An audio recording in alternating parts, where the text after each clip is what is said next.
Praise the Lord. Hallelujah. எல்லா நாமத்திற்கும் மேலான நாமம் கர்த்தராகிய இயேசு கிறிஸ்துவின் நாமத்திலே உங்கள் ஒவ்வொருவருக்கும் என் அன்பின் நல்வாழ்த்துக்களை தெரிவிக்கிறேன். സകല നാമത്തിനും മേലായ നാമമായ കർത്താവായ യേശുക്രിസ്തുവിന്റെ നാമത്തിൽ സ്നേഹത്തോടെ എൻ്റെ വന്ദനങ്ങളെ നിങ്ങളെ അറിയിക്കട്ടെ. இந்த ஹைலாண்ட் இமானுவேல் ஃபெலோஷிப்பில் இந்த கர்த்தருடைய நாளிலே ஆராதிக்க தேவன் கொடுத்த தருணத்திற்காக, தேவன் கொடுத்த இந்த அருமையான வாய்ப்பிற்காக, குறிப்பாக இந்த சபையை சார்ந்த எல்லா மூப்பர்களுக்காக என்னுடைய நன்றிகளை நான் தெரிவிக்கிறேன். ഹൈലാൻഡ് ഇമ്മാനുവേൽ ഫെലോഷിപ്പിൽ ഈ കൂട്ടായ്മയിൽ വന്ന് നിങ്ങളോടൊപ്പം ആരാധിപ്പാൻ ദൈവം എനിക്ക് നൽകിയ ഭാഗ്യത്തിനായിട്ട് ഞാൻ ദൈവത്തിന് സ്തോത്രം ചെയ്യുന്നു. പ്രത്യേകിച്ച് ഈ സഭയുടെ ലീഡർഷിപ്പിന് ഞാൻ നന്ദി പറയുന്നു. என்னுடைய பெயர் மதீனா பானு. பாரம்பரியமான வைராக்கியம் நிறைந்த இஸ்லாமிய குடும்பத்திலே பிறந்தவள். ഞാൻ വളരെ പാരമ്പര്യമുള്ള ഒരു ഇസ്ലാമിക കുടുംബത്തിൽ ജനിച്ച വ്യക്തിയാണ്. എൻ്റെ പേര് മദീന ബാബു എന്നാണ്. பானு എന്നാണ്.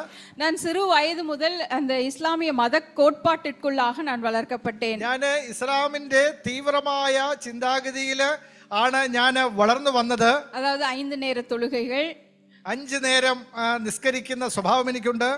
ഖുർആൻ പഠിப்பது, ഖുർആൻ പറയുന്നത് പ്രകാരം നോൻപ് இருப்பது, അതിൽ രേഖപ്പെടുത്തിയിരിക്കുന്നത് പ്രകാരം 30 days of fasting, 30 ദിവസത്തെ ഉപവാസം.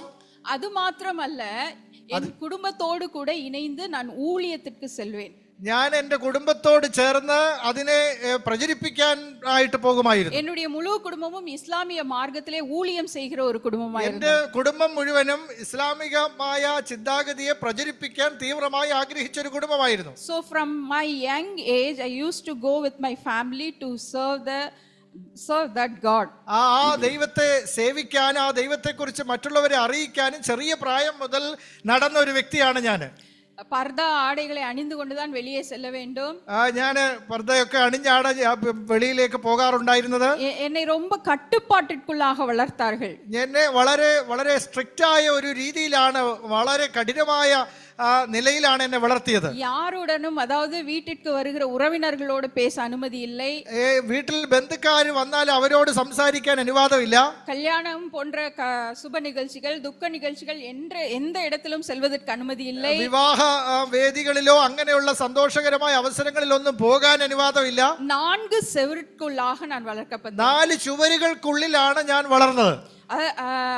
அந்நிய ஜனங்களோடு எந்த விதத்திலும் தொடர்பு கொள்ளவே முடியாது. പുറമേയുള്ള ആളുകളോട് ഒരു വിധത്തിലുള്ള ബന്ധവും പുലർത്താൻ അനുവദിച്ചിരുന്നില്ല. நான் வெளியே செல்லும் போது கூட எனக்கு 2 பாடி கார்ட்ஸ் பிரதர்ஸ் யாராவது வருவாங்க என் கூடயே. ഞാൻ വെളിയിൽ പോയാൽ എനിക്ക് 2 ബോഡി ഗാർഡ്സ് കൂടെ ഉണ്ടാവും, ഏതെങ്കിലും സഹോദരങ്ങൾ ഉണ്ടാവും. இப்படியாக என்னுடைய இளமை பருவம் இருந்தது. എന്റെ ചെറുപ്രായം ഇങ്ങനെ ഒരു ജീവിതമായിരുന്നു. அது மாத்திரமல்ல, எனக்கு கிறிஸ்து என்றாலும் கிறிஸ்தவர்கள் என்றாலும் பிடிக்காது. என்னுடைய சிறு வயதிலிருந்தே அப்படிப்பட்ட ஒரு கிறிஸ்டியன் ஃபெலோஷிப்போடு நான் இணைந்து கொண்டதே இல்லை. എനിക്ക് ക്രിസ്തീയ കൂട്ടായ്മയെ കുറിച്ച് അറിയില്ല. ക്രിസ്തു എന്ന് പറഞ്ഞാലും ക്രിസ്ത്യാനികൾ എന്ന് പറഞ്ഞാലും എനിക്ക് ഇഷ്ടമായിരുന്നില്ല. என்னுடைய ஸ்கூல் படிப்பு நேரத்துல கூட கிறிஸ்டியன்ஸ் ஃப்ரெண்ட்ஸ் இல்லாம ஜாக்கிரதையாக நான் பார்த்துக்கொள்வேன். എനിക്ക് സ്കൂളിൽ പഠിക്കുന്ന സമയത്ത് ക്രിസ്തീയ കൂട്ടുകാർ ഉണ്ടാവാതിരിക്കാൻ പ്രത്യേകം ശ്രദ്ധിച്ചിരുന്നു. இப்படியாகத்தான் நான் வாழ்ந்து கொண்டிருந்தேன். ഇങ്ങനെയായിരുന്നു ഞാൻ ജീവിച്ചത്. என் இளமை பருவம் வந்தபோது, அதாவது என்னுடைய திருமண பருவம் வந்தபோது, ഞാൻ കുറച്ചുകൂടെ പ്രായമായപ്പോൾ என்னுடைய குடும்பத்தை எதிர்த்து, என்னுடைய இஸ்லாமிய மார்க்கத்தை எதிர்த்து, ഇസ്ലാമികമായ ചിന്താഗതിയെ എതിർത്ത് நான் ஒரு கத்தோலிக்க கிறிஸ்தவரை திருமணம் செய்து கொண்டேன். ഞാൻ ഒരു കത്തോലിക്കക്കാരനായ വ്യക്തിയെ വിവാഹം കഴിച്ചു. பிரியரே, நான் ஒரு கத்தோலிக்க கிறிஸ்தவரை திருமணம் செய்தாலும் கூட என்னுடைய இஸ்லாமிய மார்க்கத்திலும் அந்த கடவுளுக்கும் நான் வைத்திருக்கிற வைராக்கியம் கொஞ்சம் கூட குறையவில்லை, மாறாக அதிகரிக்க ஆரம்பித்தது. ഞാൻ അങ്ങനെ ഒരു കത്തോലിക്കനെ വിവാഹം കഴിച്ചിട്ട് പോലും എൻ്റെ മതത്തോടുള്ള തീവ്രതയോ എൻ്റെ വിശ്വാസത്തിൽ ഒരു അല്പം പോലും അയവോ വന്നിരുന്നില്ല, കൂടുക അല്ലാതെ. 5 நேர தொழுகைகள் 8 நேர தொழுகையாய் மாறின. 5 நேரம் പ്രാർത്ഥന 8 നേരം പ്രാർത്ഥിക്കുന്നതാക്കി ആയി മാറി. அதிகாலை 3 மணிக்கு எழுந்து தொழுக ஆரம்பிப்பேன். அதிகாலത്ത് 3 മണിക്ക് എഴുന്നേറ്റ് പ്രാർത്ഥിക്കുമായിരുന്നു. அதற்கு காரணம் இருந்தது. അതിനൊരു കാരണമുണ്ടായിരുന്നു. ஏனென்றால், അതിന്റെ കാരണം அரைகுறையா இருக்கிற என்னுடைய முஸ்லிம் குடும்பத்தை முழுமையாக முஸ்லிம் குடும்பமாக மாற்ற வேண்டும். ഇവരെ വിശ്വാസത്തിൽ അല്ലാതെ ഇരിക്കുന്ന ഈ കുടുംബങ്ങളെയൊക്കെ ഇസ്ലാം കുടുംബങ്ങളാക്കി മാറ്റണം എന്നുള്ളതായിരുന്നു എന്റെ ചിന്ത. അതായത് என்னுடைய கணவரை, എന്റെ ഭർത്താവ്, என்னுடைய பிள்ளைகளை, എന്റെ മക്കള് நான் இஸ்லாமியர்களாக மாற்ற வேண்டும். അവരെല്ലാം ഇസ്ലാം വിശ്വാസികളായി തീരണം എന്ന തീവ്രമായ ആഗ്രഹം എനിക്കുണ്ടായിരുന്നു. இதுதான் என்னுடைய லைஃப் டைம் கோல். എന്റെ ജീവിതത്തിലെ ലക്ഷ്യം തന്നെ ഇതായിരുന്നു. அதற்காக அதிகமாய் நமாஸ் பண்ணி ஆண்டவர் இந்த அல்லாஹ்வை பார்த்து ஒவ்வொரு நாளும் நான் பிரார்த்தனை செய்வேன். അതുകൊണ്ട് അധികമായി പ്രാർത്ഥിച്ച ആ ആഗ്രഹം നേടാനായി ആഗ്രഹിച്ചു പ്രാർത്ഥിച്ചുകൊണ്ടിരുന്നു. நான் சொன்னது போலவே என் கணவரோ ஒரு பெயர் கிறிஸ்தவர், கத்தோலிக்க கிறிஸ்தவர், ஒரு பெயர் கிறிஸ்தவர், நேம் சேக் கிறிஸ்டியன். കേവലം പേരിന് മാത്രം ക്രിസ്ത്യാനികളായി ഇരിക്കുന്ന ഒരു ചിന്ത, അങ്ങനെ ഒരു കുടുംബത്തിലാണ് എൻ്റെ ഭർത്താവ് ആയിരിക്കുന്നത്. ஆகவே அவர் எளிமையாக ஈஸியா அவரை மாற்றிடலாம் என்று சொல்லி அவ்வப்போது அவரோடு உட்கார்ந்து குர்ஆனை குறித்து, மேன்மைகளை குறித்து, இஸ்லாமிய மார்க்கத்தை குறித்து அவரோடு பேசிக்கொண்டே இருப்பேன். അവര് വളരെ ഹംബിളായ ഒരു വ്യക്തി ആയിരുന്നുകൊണ്ട് അദ്ദേഹത്തോടൊപ്പം ഇരുന്ന് ഖുർആനെ കുറിച്ച്, ഇസ്ലാമിന്റെ മഹത്വത്തെ കുറിച്ചൊക്കെ ഞാൻ പറഞ്ഞുകൊണ്ടേയിരിക്കും. பெங்களூர் என்னுடைய சொந்த ஊர் கோயம்புத்தூர், தமிழ்நாடு பகுதியை சேர்ந்த கோயம்புத்தூர் பகுதியிலே நான் பிறந்து வளர்ந்தேன். എന്റെ സ്വന്തം ദേശം കോയമ്പത്തൂരാണ്. நாங்கள் பெங்களூருக்கு எங்களுடைய வேலையின் நிமித்தமாக நாங்கள் பெங்களூர் பட்டணத்திற்கு வந்தோம். ബാംഗ്ലൂരിൽ ജോലി നിമിത്തമാണ് ഞാൻ ബാംഗ്ലൂർ പട്ടണത്തിലേക്ക് ഞങ്ങൾ പോയത്. என் கணவர் பெங்களூர் வேலை செய்த நிமித்தம் அந்த இடத்துல நாங்கள் குடும்பமாய் ஷிஃப்ட் ஆகி பெங்களூருக்கு வந்து എന്റെ ഭർത്താവിന് ബാംഗ്ലൂരിൽ ജോലി ഉണ്ടായിരുന്നുകൊണ്ട് ഞങ്ങൾ അങ്ങോട്ട് ഷിഫ്റ്റ് ചെയ്തു. ஒரு சில வருடங்களுக்கு பின்பு, ചില നാളുകൾക്ക് ശേഷം என் கணவருக்கு ஒரு மிஷனரி ஆர்கனைசேஷனுடைய ஐக்கியம் கிடைத்தது. ഒരു മിഷണറി ഓർഗനൈസേഷനുമായി ഒരു ബന്ധമുണ്ടായി. அந்த இயக்கத்தில் இருக்கிற அண்ணன்மார்கள் என்னுடைய கணவரோடு பேசுவது, அவருக்கு ஆலோசனை கொடுப்பது, சத்தியத்தில் நடத்துவது என்று சொல்லி அவரை கிறிஸ்துவுக்குள்ளாக வழி நடத்தினார்கள். അവരെ ആ ഒരു വിധത്തിൽ ആത്മീയമായ ഒരു ബന്ധത്തിൽ അങ്ങനെ എൻ്റെ ഭർത്താവിനെ അങ്ങനെ അങ്ങോട്ട് നയിക്കുകയുണ്ടായി. He led them in Christ. Okay, കർത്താവിലേക്ക് ആ വ്യക്തിയെ നയിച്ചു. முழுமையாக என் கணவர் தன்னை கிறிஸ்துவுக்காக அர்ப்பணிக்க ஆரம்பித்து விட்டார். എന്റെ ഭർത്താവ് ക്രിസ്തുവിന് പൂർണ്ണമായി സമർപ്പിക്കപ്പെട്ട ഒരു വ്യക്തിയായി തീർന്നു. இதுவரைக்கும் பெயர் கிறிஸ்தவராய் இருந்தவர் ഇതുവരെ ഒരു സാധാരണ ക്രിസ്ത്യാനിയായിരുന്ന വ്യക്തി முழுமையாக தன்னை கிறிஸ்துவுக்காக அர்ப்பணித்து விட்டார். പൂർണ്ണമായിട്ട് ക്രിസ്തുവിന് സമർപ്പിച്ച് ഒരു ജീവിതം ആരംഭിച്ചു. ஜெபிக்காதவர் ஜெபிக்க ஆரம்பித்தார். പ്രാർത്ഥിക്കാത്ത വ്യക്തി പ്രാർത്ഥിക്കാൻ തുടങ്ങി. வேதம் வாசிக்காதவர் வேதம் வாசிக்க ബൈബിൾ ஆரம்பித்தார். വായിക്കാത്ത വ്യക്തി വായിക്കാൻ തുടങ്ങി. அதோடு கூட അതോടൊപ്പം அவர் ஊழியம் செய்யவும் ஆரம்பித்து അവർ കർത്താവിന്റെ വേല കൂടെ ചെയ്യാൻ തുടങ്ങി.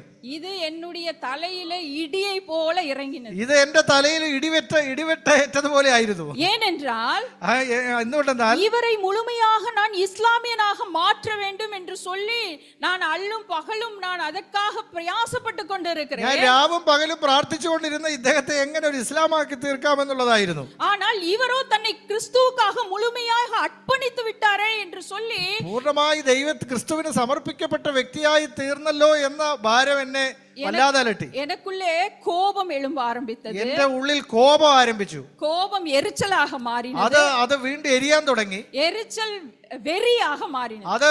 അത് വയലൻസിലേക്ക് നീങ്ങാൻ തുടങ്ങി. கரெக்டான வேர்ட், வயலன்ஸ். ஒவ்வொரு நாளும் ஒரு வயலன்ஸ் வைஃபா தான் நான் வந்து இருந்திருக்கேன். ഞാനൊരു വയലന്റ് വൈഫായിട്ട് തന്നെ ആയിരുന്നു അവിടെ ആയിരുന്നത്. எங்கள் வீட்டிலே நடந்த போராட்டங்கள், சண்டைகள் இந்த இடத்திலே என்னால் വാർത്തകളാൽ சொல்ல முடியாது. ഞങ്ങളുടെ ഭവനത്തിൽ ഉണ്ടായ ആ അവസ്ഥ അല്ലെങ്കിൽ വഴക്കുകൾ എനിക്ക് വാക്കുകളിൽ നിങ്ങളോട് പറയാൻ കഴിയില്ല. என் கணவரை நான் படுத்தின கொடுமைகளும் பாடுகளும் வார்த்தைகளாலே விவரிக்க முடியாது. എന്റെ ഭർത്താവിനെ ഞാൻ ദ്രോഹിച്ച ദ്രോഹങ്ങൾ എനിക്ക് വാക്കുകൾ കൊണ്ട് പറയാൻ കഴിയില്ല. கொஞ்சம் நஞ்சம் நான் அவரை கொடுமைப்படுத்தவில்லை. കുറേശ്ശെ ആയിട്ടല്ല വിഷമിപ്പിച്ചത്. ஒவ்வொரு நாளும் அவர் ஜெபிக்கும் பொழுது, ഓരോ ദിവസവും എന്റെ ഭർത്താവ് പ്രാർത്ഥിക്കുമ്പോൾ, அவர் அல்லது வேதத்தை வாசிக்கும் பொழுதோ இல்ல ஊழியத்திற்கு செல்லும் பொழுதோ, വചനം വായിക്കുമ്പോഴും കർത്താവിന്റെ വേല ചെയ്യുമ്പോഴോ என்னால் இயன்ற அத்தனை கொடுமைகளையும் செய்திருக்கிறேன். ஏனென்றால் இவரை என்னால் முஸ்லீமாக மாற்ற முடியவில்லையே என்ற ஒரு மத வெறியோடு. എന്തൊക്കെ ദ്രോഹം ചെയ്യാമോ ആ ദ്രോഹങ്ങളൊക്കെ ഞാൻ ചെയ്തു, ഇദ്ദേഹത്തെ ഒരു ഇസ്ലാമാക്കി മാറ്റാൻ കഴിഞ്ഞില്ലല്ലോ എന്ന ആ ഒരു വെറുപ്പോടുകൂടെ ഞാൻ എന്തെല്ലാം ദ്രോഹം ചെയ്യാമോ അതൊക്കെ ചെയ്തുകൊണ്ടിരുന്നു. 8 നേര തൊഴുകൈകൾ 10 നേര തൊഴുകൈകളാக മാറി. 8 നേരം പ്രാർത്ഥന ഇപ്പൊ 10 ആക്കി മാറ്റി. 5, 8 പിന്നെ 10 ആയി. പ്രിയമാനവர்களே, പ്രിയരേ, இரண்டு துருவத்திலே எங்களுடைய வாழ்க்கை பயணித்துக் கொண்டிருந்தது. രണ്ട് ധ്രുവങ്ങളിലായി ഞങ്ങളുടെ ജീവിതം. ஒரு புறம் என் கணவர் ஜீவனுள்ள தேவனுக்காக அவர் அர்ப்பணித்து அவர் ஓடிக்கொண்டிருந்தார்.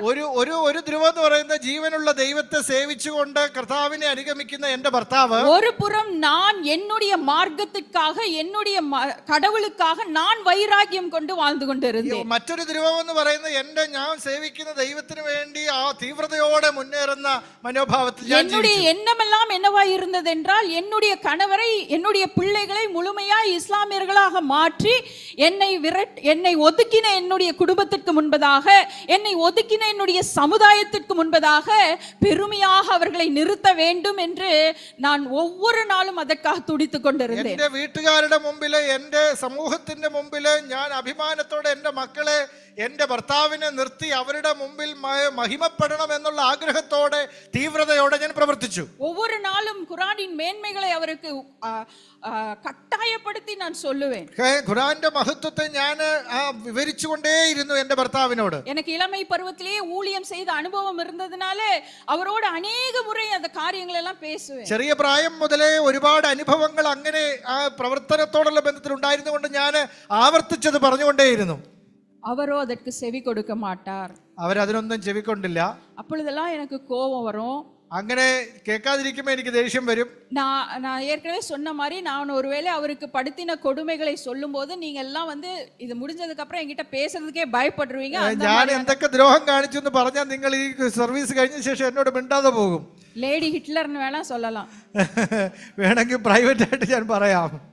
அந்த அளவு என் கணவரை நான் பாடுபடுத்தி ആ വിധത്തിലുള്ള ദ്രോഹങ്ങളൊക്കെ എന്റെ ഭർത്താവിനെ ചെയ്തു. ஞாயிற்றுக்கிழமை சாயங்கால வேளையிலே ഒരു ഞായറാഴ്ച വൈകുന്നേരം என் கணவர் வழக்கம் போல அவருடைய ஊழியத்திற்காக புறப்பட்டு கொண்டார். அவர் சாதாரண நிலையில പ്രവർത്തനത്തിനായിട്ട് പോയി. நான் சென்று வழக்கம் போல் என்னுடைய சண்டையை ஆரம்பித்தேன்.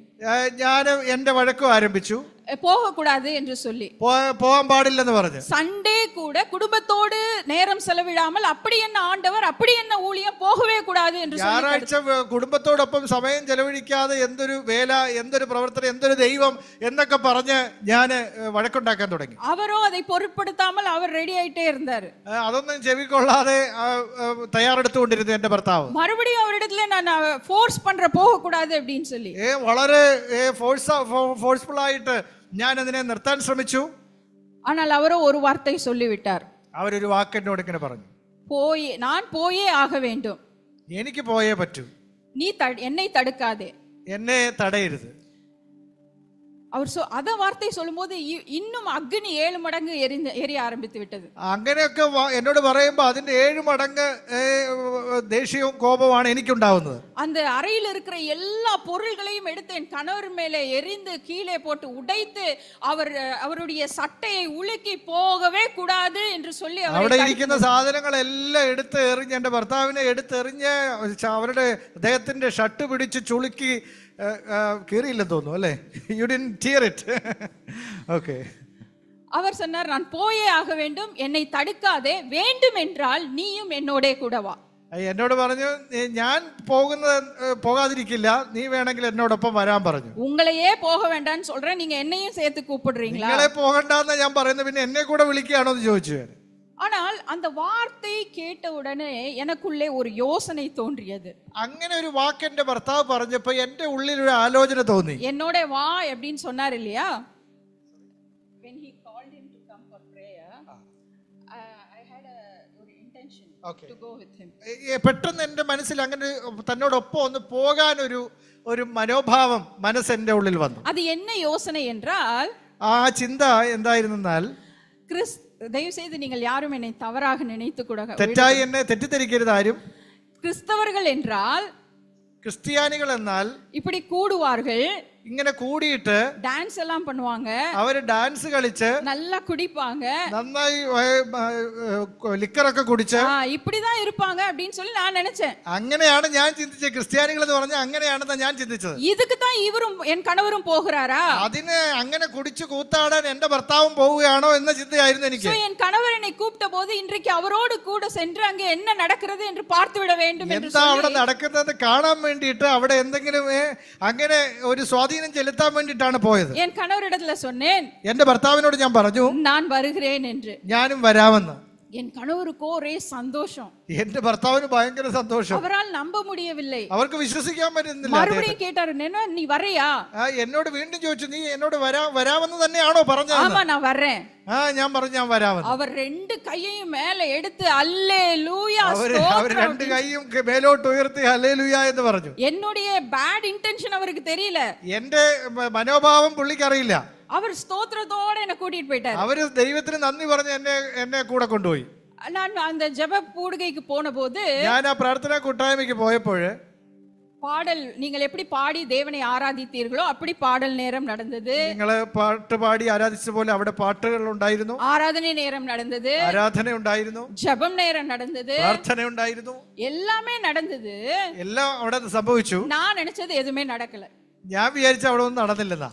எனக்கு போர் அடிச்சிருச்சு. இப்போ ഞാൻ വിചാരിച്ച ഒരു കാര്യം അവിടെ നടന്നില്ല. കുടിച്ച് കൂത്താടുമെന്നാണ് ഞാൻ വിചാരിച്ചത്. എനിക്ക് ബോറിംഗ് ആയിരുന്നു. ஏன்னா என் கணவர் ரொம்ப தூரம் உட்கார்ந்து இருக்கிறாரு, வீட்டுக்கு போலான்னு சொல்லி அவரை தேடும் போது அவர் எப்படி இவ்வளவு மக்கள் மத்தியில கண்டுபிடிச்சு கூட்டிட்டு போறதுன்னு சொல்லி எப்ப வீட்டுக்கு போலாம் அந்த நினைப்போடு தான் நான் அங்கே உட்கார்ந்து கொண்டிருந்தேன். എങ്ങനെ ഇദ്ദേഹത്തെ തിരിച്ച് വീട്ടിലേക്ക് കൊണ്ടുപോകാ എന്ന നിലയിൽ ഞാൻ ബോറടിച്ച് അവിടെ ഇരിക്കുകയായിരുന്നു. നമ്മുടെ ഭാഷയിൽ പോസ്റ്റ് അടിച്ചിരിക്കുകയായിരുന്നു. எப்போ முடியும், இதுதான் என்னுடைய உள்ளத்துல എപ്പോ ஓடிக்கொண்டே. അവസാനിക്കും എന്നുള്ള നിലയിൽ ஒவ்வொருத்தரா வந்து ஆராதனை நடத்துறாங்க, ஜெப நேரம் நடத்துறாங்க. எனக்கோ ஐயோ இவர் வராரு அவர் வராரு, எப்ப முடிப்பாரு, இப்படிதான் நான் உட்கார்ந்து. ഓരോരുത്തർ പ്രാർത്ഥിക്കുന്നു, അവിടെ കാര്യപരിപാടികളൊക്കെ നടക്കുന്നു. എപ്പോ അവസാനിക്കും എന്നുള്ള നിലയിലായിരുന്നു ഞാൻ അവിടെ ആയിരുന്നത്. ஒருவேளை நீங்க கூட இந்த சிஸ்டர் எப்ப முடிக்கிறாங்க அப்படின்னு எதிர்பார்த்துட்டு ഒരുപക്ഷെ നിങ്ങൾ കൂടെ ഈ സഹോദരി എപ്പോഴാ അവസാനിപ്പിക്കുന്നുള്ള ചിന്തയിലാണോ അവിടെ ഇരിക്കുന്നത്?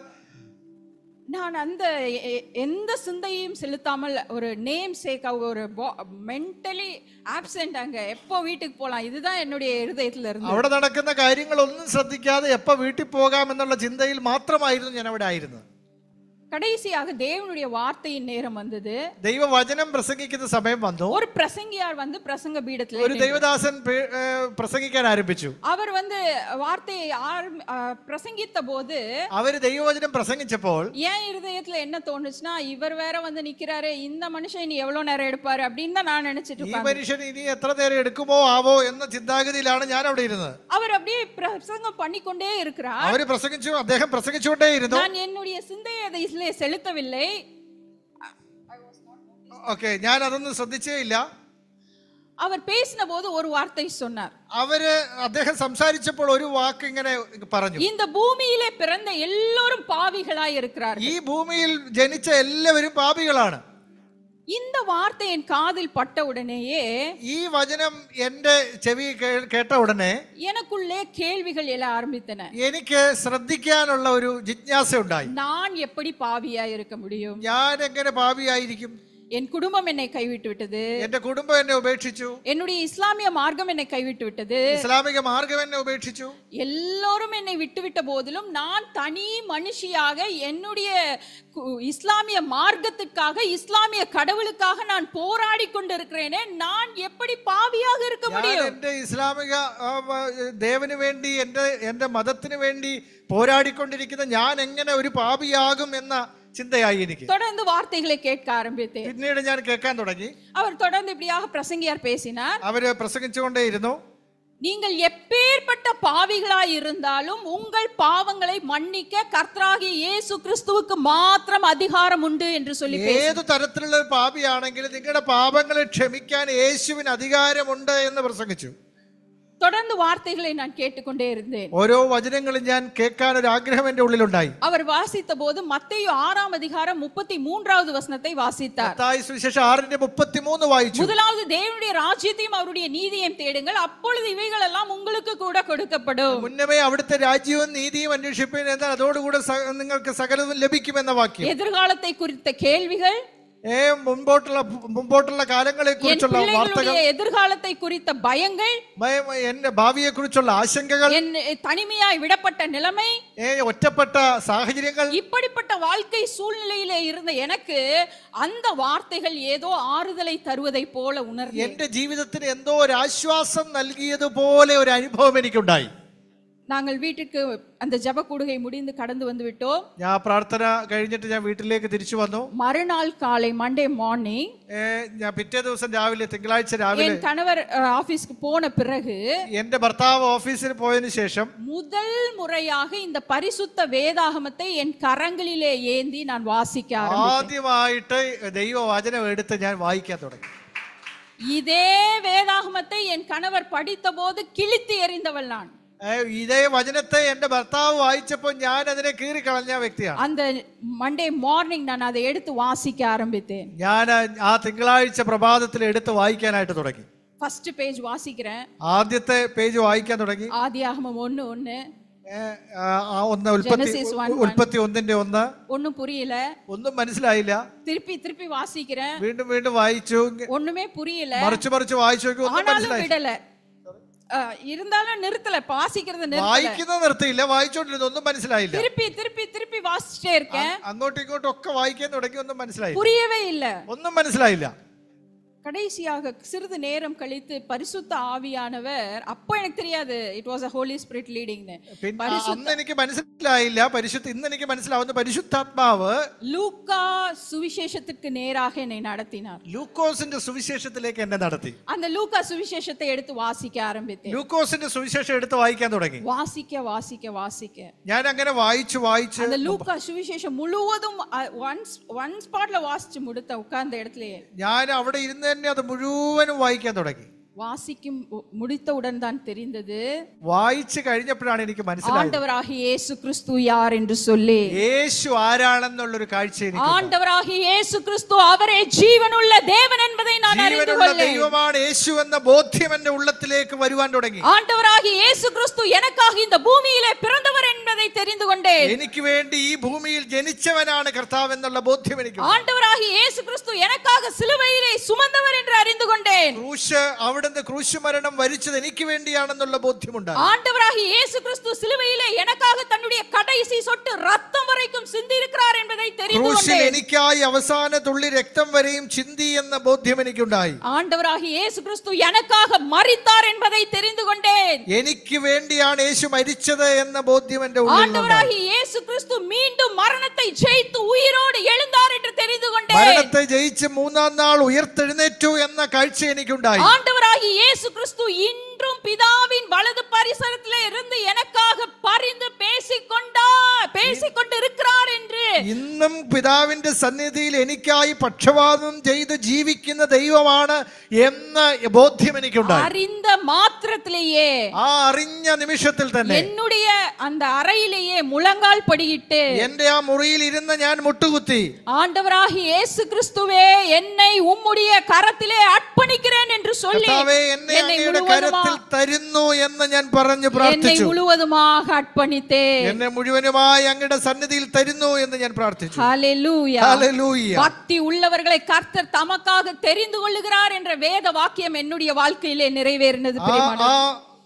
பக்தி உள்ளவர்களை கர்த்தர் தமக்காக தெரிந்து கொள்ளுகிறார். തന്നിലുള്ള ഭക്തന്മാരെ തിരിച്ചറിയുന്നവനാണ് ദൈവമെന്ന് എന്നോട് ദൈവം ഇടപെടുകയുണ്ടായി. இயேசு கிறிஸ்துவை அறியாமல் வாழ்ந்து வெறுத்து வாழ்ந்த என்னை ஆண்டவர் தெரிந்து கொண்டார். കർത്താവിനെ വെറുത്ത് ജീവിച്ച എന്നെ കർത്താവ് അറിഞ്ഞു. பிரியமானவர்களே, പ്രിയരേ, இயேசு கிறிஸ்துவை நான் ஏற்றுக்கொண்டேன் என்று சொல்வதற்கு நான் கொஞ்சம் கூட தகுதி உள்ளவள் அல்ல. യേശുവിനെ ഞാൻ സ്വീകരിച്ചു എന്ന് പറയാൻ എനിക്ക് അല്പം പോലും അർഹതയില്ല. அவரை வெறுத்து அவரை ஒதுக்கி அவரை விட்டு விலகின என்னை அந்த அன்பின் ஆண்டவர் அவருடைய சிறகுகளாலே மூடி மறைத்து കർത്താവിനെ വിട്ട് ഓടിപ്പോയ ഞാൻ തന്റെ ചിറകടിയിലേക്ക് എന്നെ പിടിച്ചു കയറ്റി എന്നാണ് എനിക്ക് പറയാൻ തോന്നുന്നത്. இன்று என்னுடைய நிலைமை என்ன தெரியுமா? ഇന്ന് എന്റെ അവസ്ഥ എന്താണെന്ന് അറിയാമോ?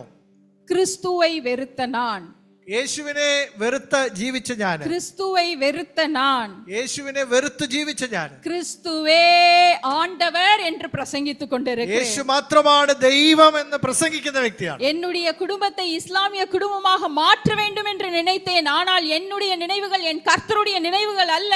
എന്റെ കുടുംബാംഗങ്ങളെ മുഴുവൻ ഇസ്ലാമിക വിശ്വാസത്തിലേക്ക് ശക്തീകരിക്കണമെന്ന് ചിന്തിച്ച അല്ലെങ്കിൽ നിലനിർത്തണമെന്ന് ചിന്തിച്ച് ഞാൻ ഇന്ന് വ്യത്യസ്തമായി ചിന്തിക്കുന്നു. ஆனால் என்னுடைய முழு குடும்பத்தையும் கிறிஸ்துவின் குடும்பமாக மாத்திரமல்ல, கிறிஸ்துவுக்காக ஊழியம் செய்கிற குடும்பமாக தேவன் எங்களை தெரிந்து கொண்டார். എന്റെ മുഴു കുടുംബവും കർത്താവിന്റെ മക്കളായി ജീവിക്കുക മാത്രമല്ല, കർത്താവിന്റെ വേല ചെയ്യുന്നവരായി തീരണമെന്ന് ഇന്നും ഞാൻ ആഗ്രഹിക്കുന്നു. நான், என் கணவர், எனக்கு 2 ஆண் பிள்ளைகள் உண்டு. நாங்கள் 4 பேரும் எங்களால் இயன்ற ஊழியங்களை எங்களை ரட்சித்த எங்கள் தேவனுடைய நாம மகிமைக்காக செய்து வருகிறோம். ഞാനും എന്റെ ഭർത്താവും എന്റെ 2 ആൺമക്കളും ഞങ്ങളാൽ കഴിയുന്ന വിധത്തിൽ കർത്താവിന്റെ വേലയിൽ അങ്ങനെ വർദ്ധിച്ചു വരുന്നു എന്ന്. അനേക സഭകൾക്ക് சென்று கிறிஸ்துவின் வார்த்தைகளை பிரசங்கிக்கும்படி ஆண்டவர் இந்த நாளிலே பயன்படுத்தி வருகிறார். അനേക സഭകളിൽ പോയി കർത്താവിന്റെ വചനവും കർത്താവിന്റെ മഹത്വത്തിന് സാക്ഷികളായി നിൽക്കുന്നതിന് ദൈവം ഞങ്ങളെ സഹായിക്കും. பெண்கள் விமன் கான்ஃபரன்ஸ் நடக்கும்படி ஆண்டவர் பயன்படுத்தி வருகிறார். ഒരുപാട് വിമൻ കോൺഫറൻസുകളിൽ പോകാൻ ദൈവം എനിക്ക് അവസരം നൽകുന്നു. വാലിബ പിള്ളേർക്ക് മധ്യയിലെ ആണ്ടവർ பயன்படுத்தி வருகிறார். വളരുന്ന കുഞ്ഞുങ്ങളുടെ മധ്യത്തിൽ ദൈവം എന്നെ ഉപയോഗിക്കുന്നു. தேவனால் கூடாத காரியம் ஒன்றுமில்லை. ദൈവത്താൽ കഴിയാത്ത ഒരു കാര്യവുമില്ല. ஆண்டவர் ஒரு மனிதனை முன்குறித்து விட்டார். அவன் எங்கே இருந்தாலும் ஆண்டவர் கொண்டு வந்து அவருடைய சமூகத்திலே ദൈവം ഒരു മനുഷ്യനെ കണ്ടാൽ അവൻ എങ്ങനെ ഉഴന്നു നടന്നാൽ അവനെ കണ്ടെത്തി അവനെ എടുത്ത് തനിക്ക് വേണ്ടി ഉപയോഗിക്കുന്ന ദൈവമാണ്. இன்று ஒருவேளை உங்களுடைய குடும்பங்களிலே ரட்சிக்கப்படாதவர்கள் இருக்கலாம். ഒരുപക്ഷെ നിങ്ങളുടെ വീടുകളിൽ രക്ഷിക്കപ്പെടാത്ത ആളുകൾ ഉണ്ടായിരിക്കാം. நீங்கள் அவர்களுக்காக தொடர்ந்து ஜெபியுங்கள். கர்த்தர் அந்த ஆத்துமாக்களை சந்திப்பார். മടുത്തു പോകാതെ നിങ്ങൾ അവർക്ക് വേണ്ടി പ്രാർത്ഥിച്ചുകൊണ്ടിരിക്കുക. അവരെ ദൈവം നിശ്ചയമായി സന്ദർശിക്കും. 5 നിമിഷത്തിനുള്ളിൽ ഞാൻ முடித்து விடுகிறேன். ഞാൻ 5 നിമിഷങ്ങൾക്കുള്ളിൽ അവസാനിപ്പിക്കാം. 10 അധ്യായം 13 14 ആകിയ വചനങ്ങളെ വാസിക്കാം. റോമാലേഖനം 10 അധ്യായം 13 14 വാക്യങ്ങൾ വായിക്കാം. കർത്തരുடைய നാമത്തെ തൊഴുതുകൊള്ളുகிற എവനും രക്ഷിക്കപ്പെടുവാൻ. കർത്താവിന്റെ നാമത്തെ വിളിച്ചപേക്ഷിക്കുന്ന ഏവനും രക്ഷിക്കപ്പെടും. അവരെ വിശ്വാസിയാதவர்கள் எப்படி அவரை தொழுதுകൊள்வார்கள்? വിശ്വസിക്കാത്തവർ ആ വാക്യം ഒന്ന് വായിക്കാമോ? 14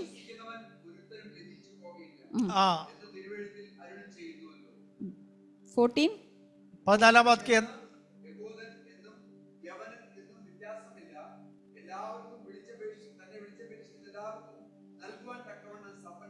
പതിനാലാമത്തെ വാക്യം ഒരിക്കൽ കൂടെ.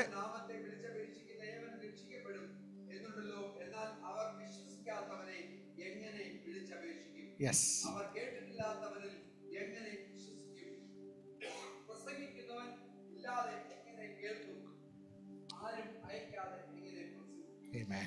This verse looks like a question format இல்லையா?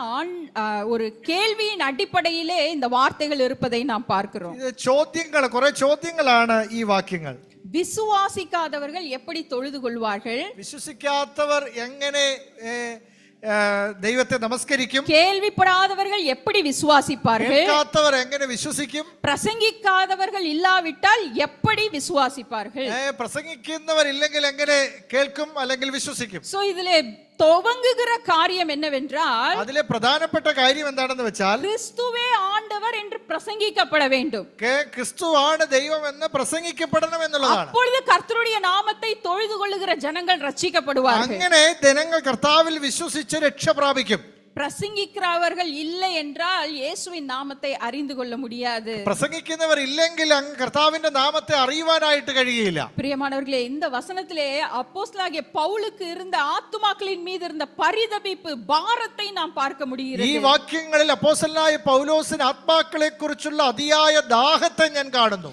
இந்த திருச்சபையாருக்கு நான் கடைசியாக சொல்லுகிற ஒரே ஒரு காரியம், ഈ സഭയോട് ഞാൻ അവസാനമായി പറയാൻ ആഗ്രഹിക്കുന്ന ഒരു കാര്യം, இந்த திருச்சபை கிறிஸ்து இயேசுவை பிரசங்கிக்கிற ஒரு திருச்சபையாக, அநேக ஆத்துமாக்களுக்கு இயேசுவை கொண்டு செல்லுகிற ஒரு திருச்சபையாக மாற்ற வேண்டும் என்று கர்த்தராகிய இயேசு கிறிஸ்து எதிர்பார்க்கிறார். കർത്താവായ യേശു ക്രിസ്തുവിനെ പ്രസംഗിക്കുന്ന ഒരു സഭയായി ഈ സഭയിലെ ഓരോരുത്തരും തീരണമെന്ന് കർത്താവ് ആഗ്രഹിക്കുന്നു എന്ന സത്യത്തെ ഞാൻ പറയട്ടെ. இந்திய தேசம் சுதந்திரம் பெற்று பல ஆண்டுகள் கடந்து விட்டாலும் இன்றும் சத்ருவின் பிடியிலே அநேக ஆத்துமாக்கள் அகப்பட்டிருக்கிறார்கள் என்ற சத்தியத்தை நீங்களும் நானும் அறிந்து கொள்ள வேண்டும். ഇന്ത്യ രാജ്യം സ്വാതന്ത്ര്യം പ്രാപിച്ചിട്ട് ഒരുപാട് വർഷങ്ങളായിരുന്നിട്ടും ഇന്നും പിശാചിന്റെ അടിമത്തത്തിൽ ജീവിക്കുന്ന ജനങ്ങൾക്ക് സ്വാതന്ത്ര്യം നമ്മളാണ് പ്രസംഗിക്കേണ്ടത്. യേശയ്യാവിൻ നാட்களிலே ஆண்டவருடைய பரிதபிப்பு, யாரை நான் அனுப்புவேன், யார் என் காரியமாய் போவார் என்ற அந்த அங்கலாய்ப்பின் குரல் இந்த ஹைலாண்ட் இமானுவேல் ஃபெல்லோஷிப் திருச்சபையாரின் காதுகளிலே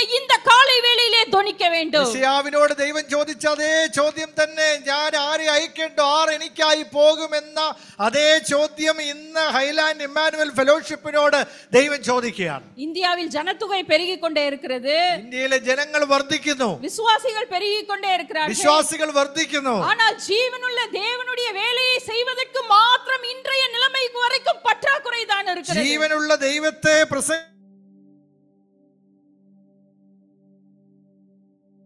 என்று ஆண்டவர் சொல்லிக் கொடுத்த அந்த ஜெபத்தை இந்த 2024ஆம் ஆண்டும் ஜெபிக்கிற ஒரு அவலை நிலைமை. കൊയ്ത്ത് വളരെയുണ്ട്, വേലക്കാര് ചുരുക്കമെന്ന് അരുളി ചെയ്ത കർത്താവ് കൊയ്ത്തിന്റെ യജമാനനോട് നമ്മൾ കൊയ്ത്തിലേക്ക് വേലക്കാരെ അയക്കേണ്ടതിന് യാചിപ്പീൻ എന്ന ശബ്ദം കേട്ട് നമ്മൾ പുറപ്പെടണം. നിലമേ ആ അവസ്ഥയെ നമ്മൾ കാണണം. എന്തെന്നാൽ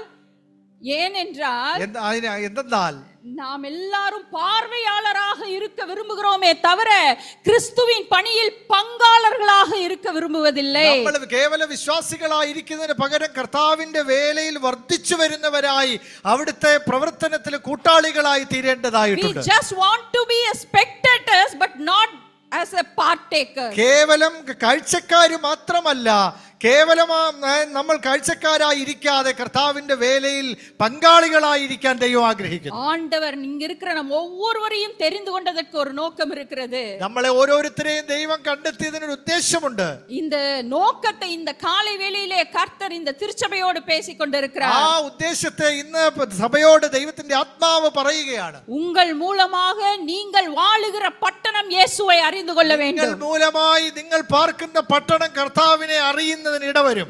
உங்கள் மூலமாக உங்களுடைய குடும்பம் இயேசு கிறிஸ்துவை அறிந்து கொள்ள வேண்டும். മൂലമായി നിങ്ങളുടെ കുടുംബങ്ങൾ കർത്താവിനെ അറിയും. இயேசு கிறிஸ்து அந்த நோக்கத்துக்காகத்தான் உங்களை தெரிந்து கொண்டிருக்கிறார். അതേ ഉദ്ദേശത്തോടെയാണ് കർത്താവിനെ നിങ്ങൾ അറിഞ്ഞത്, കർത്താവ് നിങ്ങളെ മനസ്സിലാക്കിയത്, നിങ്ങളെ അറിഞ്ഞത്. 16வது வசனத்திலே John chapter 15 and 16 எப்படியாய் வாசிக்கிறோம், ஆண்டவர் நம்மை கனி கொடுக்கும் வாழ்க்கைக்காக தெரிந்து கொண்டிருக்கிறார் என்று சொல்லி. യോഹന്നാന്റെ സുവിശേഷത്തിൽ നമ്മൾ രേഖപ്പെടുത്തിയിരിക്കുന്നു, കർത്താവ് നമ്മളെ തിരഞ്ഞെടുത്തു, നിങ്ങൾ പോയി ഫലം കായ്ക്കുന്നതിന് വേണ്ടി നിങ്ങളെ തിരഞ്ഞെടുത്തു. கனி கொடுக்கும் வாழ்க்கை, ഫലം കൊടുക്കുന്ന ജീവിതം. பிரியமானவர்களே, പ്രിയരേ, இந்த காலை வேளையிலே ഈ പ്രഭാതത്തിൽ ഈ പകൽ ക്രിസ്തുവുക്കാக കണ്ണി കൊടുക്കുന്നവர்களாக നാം മാറണം. കർത്താവിന് വേണ്ടി ഫലം കൊടുക്കുന്ന ഒരു ജീവിതമായി എന്റെ ജീവിതം തീരണമേ എന്ന് പ്രാർത്ഥിക്കുന്നു. ഒരു சிலரைதான் ஆண்டவர் தம்முடைய பணிக்காக தெரிந்து கொண்டார்.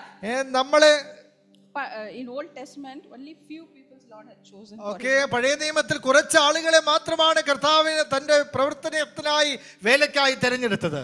ஆபிரகாமை விசுவாசிகளின் தகப்பனாக தேவன் தெரிந்து கொண்டார். അബ്രഹാമിനെ വിശ്വാസികളുടെ പിതാവായിട്ട് തിരഞ്ഞെടുത്തു. അറിഞ്ഞു. எகிப்தின் அடிமைத்தனத்திலிருந்து ஜனங்களை விடுவிக்கும்படி மோசேயை தெரிந்து கொண்டார். മോശയെ ഇസ്രായേൽ മക്കളെ അടിമത്തത്തിൽ നിന്ന് പുറപ്പെടുവിക്കാനായിട്ട് തിരഞ്ഞെടുത്തു. இஸ்ரவேலின் ஜனங்களை அரசாளும்படி தாவீதை தேவன் தெரிந்து கொண்டார். അവർ രാഷ്ട്രീയമായി അവരെ നന്നായി ഭരിക്കാൻ ദാവീദിനെ ദൈവം കണ്ടു.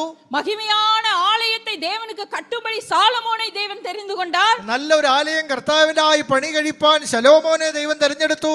ஆனால் இந்த புதிய ஏற்பாட்டு காலத்திலே, എന്നാൽ ഈ പുതിയ നിയമകാലത്ത് ഉങ്ങളെയും എന്നെയും தான் ஆண்டவர் அவருடைய பணிக்காக தெரிந்து கொண்டிருக்கிறார். ദൈവത്തിന്റെ വേലയ്ക്കായി നിങ്ങളെയും എന്നെയുമാണ് കർത്താവ് തിരഞ്ഞെടുത്തിരിക്കുന്നത്. ഹൈലാൻഡ് ഇമ്മാനുവൽ ഫെലോഷിപ്പ് തിരുച്ചഭയാരെ നിങ്ങൾ தான் ഇன்றைய കാലത്ത് എലിയാക്കൾ.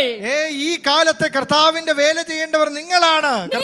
ഇன்றைய കാലത്ത് എലിശാക്കൾ. കർത്താവിന് വേണ്ടി ശക്തമായി നിൽക്കേണ്ടവർ നിങ്ങളാണ്. നിങ്ങൾ தான் ഇன்றைய കാലത്ത് ദെബോറാക്കൾ.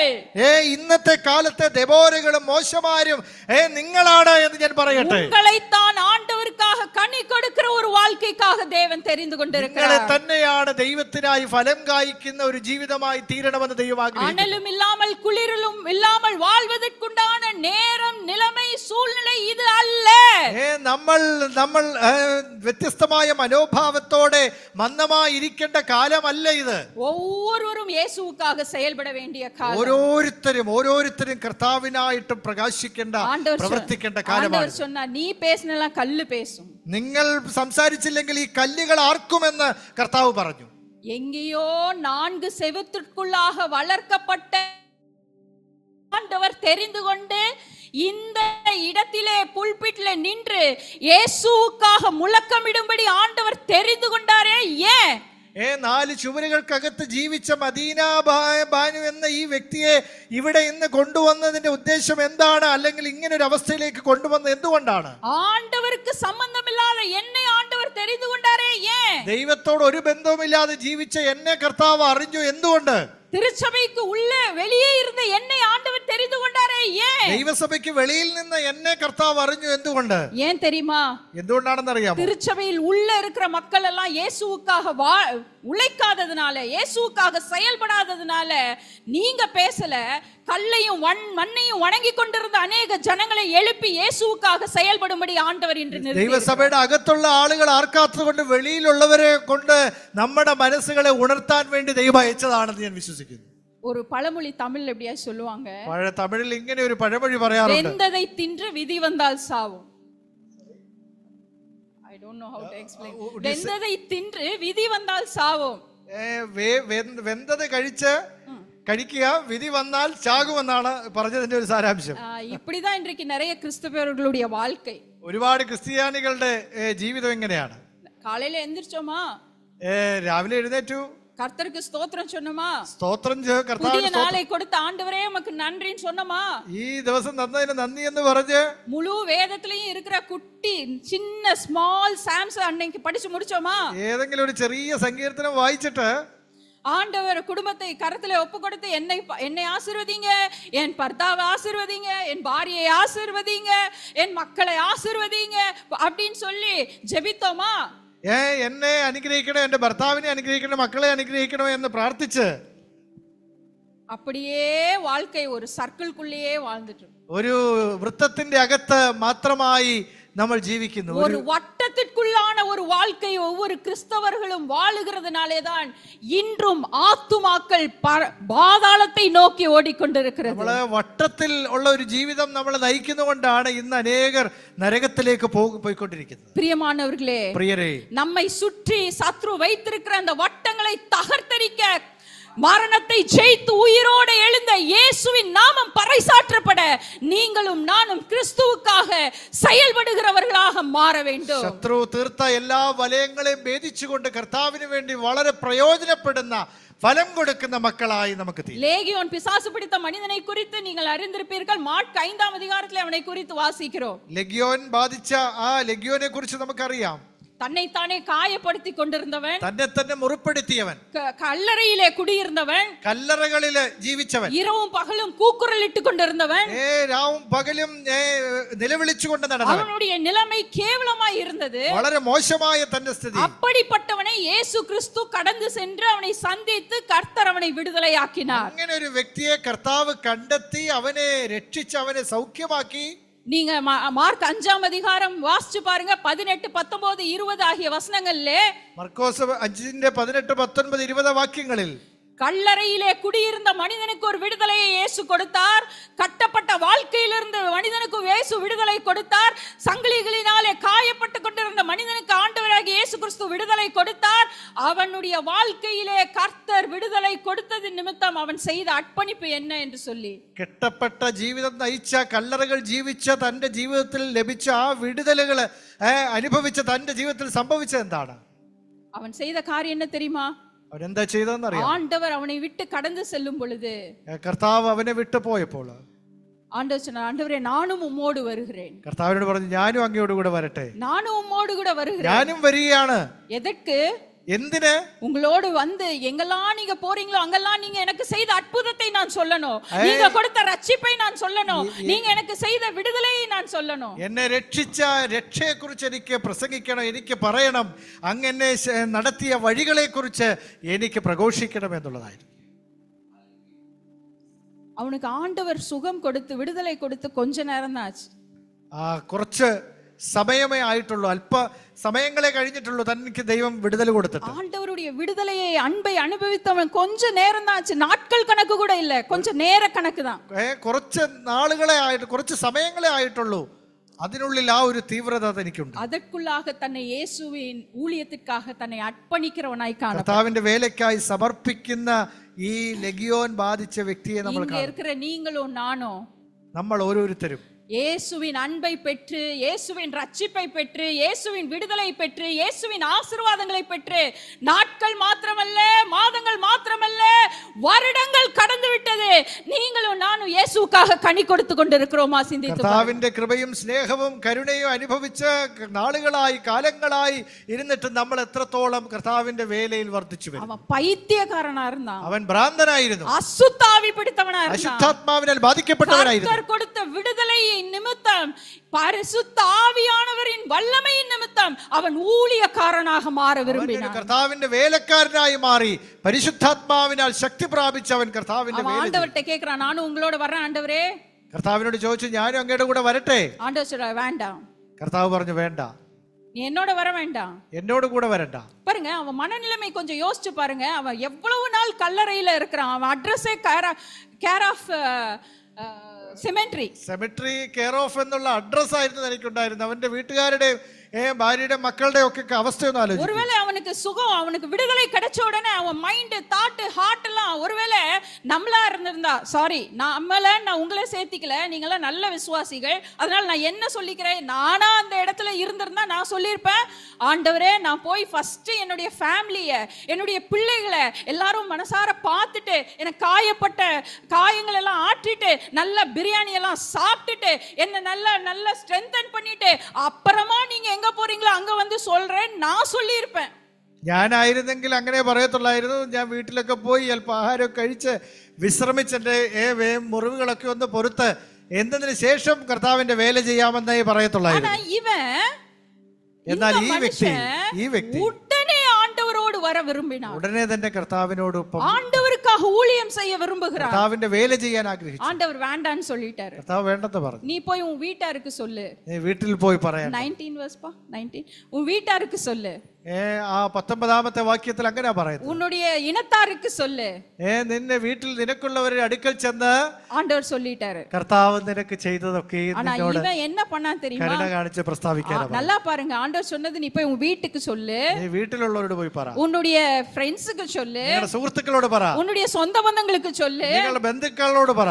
உனக்கு நடந்த அற்புதத்தை சொல்லு. നിനക്ക് സംഭവിച്ച അത്ഭുതങ്ങളെ കുറിച്ച് പ്രസ്താവിക്കുക. ஆண்டவர் இவ்வளவுதான் சொன்னாரு. ഇത്രേ പറഞ്ഞുള്ളൂ. ஆனா அவன் எங்க போய் சொன்னான் தெரியுமா? എവിടെ പോയി പറഞ്ഞെന്ന് അറിയാമോ? verse 20 20ാമത്തെ വാക്യം ശ്രദ്ധിച്ചു. தெக்கப்போலி என்ற நாட்டிலே இயேசுவின் நாமத்தை அவன் பிரஸ்தாபப்படுத்தினான் என்று வேதம் சொல்லுகிறது. നാട് മുഴുവനും നടന്ന് കർത്താവ് തെക്കപ്പോലി നാട്ടിൽ ഘോഷിച്ചു തുടങ്ങി. ஒரு வீட்டுக்கு மாத்திரமல்ல, വീട്ടിൽ മാത്രമല്ല, ஒரு കുടുംബത്തിற்கு മാത്രമല്ല, ഒരു കുടുംബത്തിൽ മാത്രമല്ല, தன்னுடைய சொந்த பந்தத்திற்கு മാത്രമല്ല, ബന്ധുക്കളുടെ ഇടയിൽ മാത്രമല്ല, ஒரு நாட்டுக்கே இயேசுவின் சுவிசேஷத்தை அவன் அறிவித்தவனாய் இருந்தார். മുഴുവനും പോയി കർത്താവിന്റെ മഹത്വത്തെ പ്രഘോഷിക്കാൻ. എന്തുകൊണ്ട്? ஒரு ஆராய்ந்து பார்த்தேனா, ஏன் இந்த மனுஷன் போய் வீட்டுக்கு சொல்லிட்டு ரெஸ்ட் எடுத்துக்கலாம்ல, ஏன் போய் ஒரு நாட்டுக்கே சொல்றான்? വീട്ടിൽ പോയി വിശ്രമിക്കാതെ എന്താണ് ഒരു നാട് മുഴുവനും പോയി പറഞ്ഞത്? ஏன்னா എന്തെന്നാൽ ஒரு வீட்டுக்கு சொன்ன உடனே இயேசுவின் அன்பை அவனால் அடக்கி வைக்க முடியல. കർത്താവ് വീട്ടിൽകാരോട് പറഞ്ഞു മാത്രം തന്റെ ദൈവസ്നേഹത്തെ അടക്കി വെക്കാൻ കഴിഞ്ഞില്ല. அவங்களுக்கெல்லாம் இயேசு தனக்கு செய்த அற்புதத்தை சொன்னாலும் கூட இயேசுவின் அன்பு அவனை நெருக்கி ஏவினது. കർത്താവിന്റെ സ്നേഹത്തെ അടക്കി വെക്കാൻ കഴിഞ്ഞില്ല എന്നുള്ളത് അവിടെ മാത്രം പറഞ്ഞാ പോരാ. கிறிஸ்துவின் அன்பின் நிமித்தம், கிறிஸ்து அவனுக்கு காட்டின அன்பின் நிமித்தம், കർത്താവ് തന്നോട് കാണിച്ച സ്നേഹം നിമിത്തം, கிறிஸ்துவின் மேல் அவன் வைத்த அன்பின் நிமித்தம், കർത്താവിനോട് കരുണ നിമിത്തം ஒரு நாடு முழுவதற்கும் സുവിശേഷத்தை கொண்டு சென்றார். ഒരു നാട് മുഴുവൻ തെക്കപ്പോലി നാട്ടിലൊക്കെ ഘോഷിച്ചു തുടങ്ങിയെന്ന് അവിടെ രേഖപ്പെടുത്തിയിരിക്കുന്നു. ഹല്ലേലൂയ. ഹല്ലേലൂയ. ஒரு பைத்தியக்காரங்க, ഒരു ഭ്രാന്തനെ, ஒரு பைத்தியக்காரன் ஒரு நாட்டுக்கு சுவிசேஷம் கொண்டு போனான். ഒരു ഭ്രാന്തൻ ഒരു നാടിന് മുഴുവനും സുവിശേഷം കൊടുത്തു. நீங்களும் நானும், നിങ്ങളും ഞാനും நாம் வாழுகிற இந்திய தேசத்தை குறித்து நினைவு. ഇന്ത്യ ദേശത്തെ കുറിച്ച് பாருங்க, எங்கிருந்தோ வேற தேசத்துல வந்தவங்க நம்ம தேசத்துக்காக ஜெபிக்கிறாங்க. ഇന്ന് കണ്ടില്ലേ, വേറൊരു ദേശത്ത് നിന്ന് വന്ന ആളുകൾ നമ്മുടെ നാടിന് വേണ്ടി പ്രാർത്ഥിച്ചത്. எவ்வளவு அவங்களுக்கு பாரம், എത്ര ഭാരം അവർക്കുണ്ട്. நம்ம நாட்டை குறித்த பாரம், നമ്മുടെ നാടിനെ കുറിച്ചുള്ള ഭാരം. எல்லா யங் ஃபெலோஸா இருக்காங்கல்ல, വളരെ യങ് ആയിട്ടുള്ള ആളുകള്. நாம விசுவாசத்துல முதியவர்கள் ஆயிட்டோம், നമ്മൾ വിശ്വാസത്തിൽ മുതിർന്നവരായിട്ടും வயசுலயும் முதியவர்கள் ஆயிட்டோம், പ്രായത്തിലും മുതിർന്നവരായിട്ടും நம்முடைய தேசத்துக்கு பாரம் நமக்கு எங்கங்க போச்சு? നമ്മുടെ ദേശത്തെ കുറിച്ചുള്ള ഭാരം എവിടെ நம்முடைய പോയി? இந்திய தேசத்தை குறித்து பாரப்படுகிறவர்கள் எங்கே? ഇന്ത്യ ദേശത്തെ കുറിച്ച് ഭാരപ്പെട്ട് കരയുന്നവർ എവിടെ? நீங்களும் நானும் வாயை திறந்து இயேசுவே ஆண்டவர் என்று பிரசங்கிக்காவிட்டால் விசுவாசிக்கிற ஜனங்கள் எப்படி இயேசுவை விசுவாசிப்பார்கள்? ആരും അയക്കാതെ ആരും പ്രസംഗിക്കാതെ എങ്ങനെ ആളുകൾ കർത്താവിൽ വിശ്വസിക്കും? നമ്മളത് ചെയ്തില്ലെങ്കിൽ ആര് വിശ്വസിക്കും?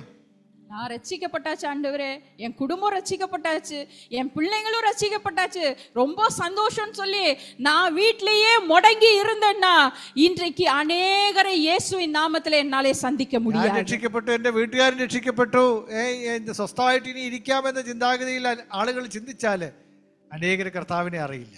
ക്രിസ്തുவை அறிவிக்கிற ஜனங்களாய் நாம் மாற வேண்டும். കർത്താവിനെ അറിയിക്കുന്നവരായി നമുക്ക് തീരാം. ക്രിസ്തുவை அறிந்தவர்கள் பாக்கியவான்கள், കർത്താവിനെ അറിഞ്ഞവർ ഭാഗ്യവാന്മാർ, ക്രിസ്തുவை അറിവിக்கிறவர்கள் மகாபாக்கியவான்கள். കർത്താവിനെ അറിയിക്കുന്നവർ മഹാഭാഗ്യവാന്മാർ. நான் பாக்கியவான் இல்ல, நான் மகாபாக்கியவான். ഞാൻ ഭാഗ്യവാൻ മാത്രമല്ല മഹാഭാഗ്യവതിയാണ്. நீங்க பாக்கியவான்களா மகாபாக்கியவான்? നിങ്ങളും അങ്ങനെ തന്നെ ആവണമെന്നാണ് എൻ്റെ ആഗ്രഹം. மகாபாக்கியவான்களாய் நீங்கள் மாற விரும்புவீர்களானால், മഹാഭാഗ്യവാന്മാരായി നിങ്ങൾ മാറണമെങ്കിൽ இயேசுவை கண்ணி கொடுக்கிறவர்களாக மாற வேண்டும். കർത്താവിന് വേണ്ടി ഫലം കൊടുക്കുന്നവരായി നിങ്ങൾ തീരണം. யோவான் 20:17 ஆண்டவராகிய இயேசு கிறிஸ்து பரமேறி சென்றபோது மரியாளை பார்த்து சொன்னார், என்னை தொடாதே, நான் பரமேறி செல்லுகிறேன். ஜான் 20:7. യോഹന്നാൻ 20:17 ഞാൻ സ്വർഗത്തിലേക്ക് കയറിയിട്ടില്ലാത്തതുകൊണ്ട് എന്നെ തുടരുതെന്ന് മറിയോട് പറയുന്നു. இந்த செய்தியை தீவிரமாய் போய் மற்றவர்களுக்கு சொல்லு என்று சொல்லி ஆண்டவர் சொன்னார். ഇത് മറ്റുള്ളവരോട് പോയി പ്രസംഗിക്കാൻ പറയാനായിട്ട് പറയുന്നു. എങ്ക പോறது? എവിടേക്കാ പോകുന്നത്? പരമേറി പോകുന്നത്, മേലെ പോறது. ஆண்டவர் സ്വർഗത്തിലേക്ക് പോകുന്നതിനെ കുറിച്ചാണ് അവിടെ പറയുന്നത്. അത് வந்து தீவிரமா சொல்ல சொன்னாரு. അത് വളരെ തീവ്രതയോടെ പറയാനായിട്ട് പറയുന്നു. நீங்களும் நானும் കയറിപ്പോകുന്ന വാക്കാണ്. പരത്തിലിருந்து ഇറങ്ങി വരുகிற കർത്താവാகிய இயேசு கிறிஸ்துவை தீவிரமாய் அறிவிக்கிறவர்களாய் നമ്മൾ കർത്താവിനെ, സ്വർഗത്തിൽ നിന്ന് ഇറങ്ങി വന്ന കർത്താവിനെ തീവ്രതയോടെ അറിയിക്കുന്നവരാക്കി. மரியாள் பரத்தில் ஏறி போன இயேசுவை பிரசங்கித்தால், நீங்களும் நானும் இயேசு இரண்டாம் வருகை சீக்கிரமாய் வரப்போகிறது என்று காத்து கொண்டிருக்கிறோம். அவருடைய வருகையிலே எடுத்துக்கொள்ள காத்து கொண்டிருக்கிறோம். நீங்களும் நானும் இயேசு சீக்கிரமாய் வரப்போகிறார் என்று ஒவ்வொரு ஆத்துமாக்களுக்கு சொல்வதற்கு நீங்களும் நானும் செயல்படுகிறவர்களாக ഓരോ വ്യക്തികളോടും കർത്താവ് എന്റെ വരവിനെ കുറിച്ചും പ്രസംഗിക്കേണ്ടവരാണെന്ന് ഞാൻ ഈ സമയത്ത് അറിയിക്കട്ടെ. இந்த காலை வேளையிலே, ഈ പ്രഭാതത്തിൽ, ഈ പകലിൽ இயேசு கிறிஸ்துவை அறிந்த ஜனங்களாகிய நாம் இயேசு கிறிஸ்துவை அறிவிக்கிற ஜனங்களாக மாறுவதற்கு இந்த திருச்சபையாருக்கும் அடியேளுக்கும் ஆண்டவர் உதவி செய்வாராக.